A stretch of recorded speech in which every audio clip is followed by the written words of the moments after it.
Hello student, कैसे हो आप सब। आई होप आप सब अच्छे होंगे। स्टूडेंट, आज हम अर्थ के आधार पर वाक्य को देखेंगे कि अर्थ के आधार पर वाक्य कितने प्रकार के होते हैं। तो अर्थ के आधार पर वाक्य 8 प्रकार के होते हैं। पहला है विधिवाचक वाक्य। विधिवाचक वाक्य किसे कहते हैं? विधिवाचक वाक्य होते हैं जो यूनिवर्सल ट्रुथ हो, यानी सच हो, जिससे किसी बात के होने का बोध होता है, उसे विधिवाचक वाक्य कहते हैं। उदाहरण है इसका, सूरज पूर्व दिशा में उगता है। ये देखिए, सूरज तो पूर्व दिशा में ही उगेगा। नदी बह रही है तो नदी बहती ही है। तो ये था विधिवाचक वाक्य। विधिवाचक वाक्य में हमेशा वाक्य सच होता है, तब बोला जाता है। दूसरा है निषेधवाचक वाक्य। इसे हम नकारात्मक वाक्य भी कहते हैं।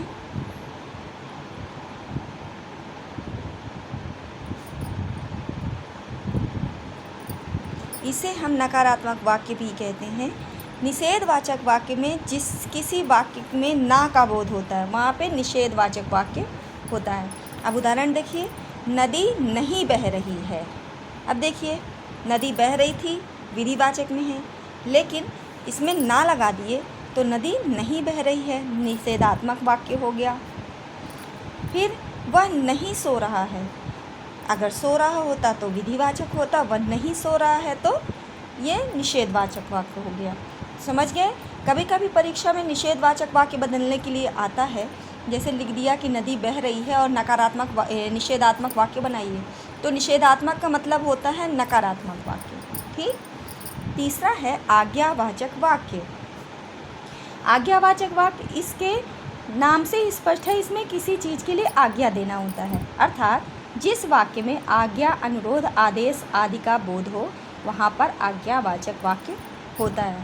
उदाहरण देखिए, अयोध्या के ये नहीं होगा, ये वाला वाक्य नहीं होगा, क्योंकि ये यूनिवर्सल ट्रुथ है कि अयोध्या के राजा दशरथ थे, तो ये विधिवाचक वाक्य के अंतर्गत आएगा।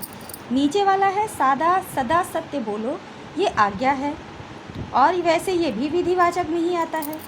तुम यहाँ से जाओ, ये आदेश है। अगर किसी चीज़ को आदेश देना है तो वो आज्ञावाचक वाक्य में आएगा। तुम बैठो, तुम जाओ, ये आज्ञावाचक वाक्य में आता है।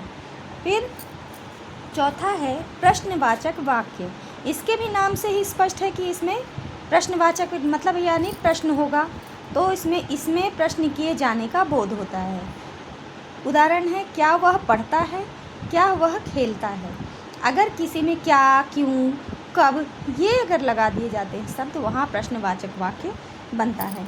एक और चीज़, कभी कभी जब परीक्षा में बदलने के लिए आता है, जैसे नदी बह रही है और इसको बदलने के लिए आया कि प्रश्नवाचक वाक्य बनाइए, तो आप उसमें ये लिख देंगे क्या नदी, आगे क्या लगा देंगे, नदी बह रही है।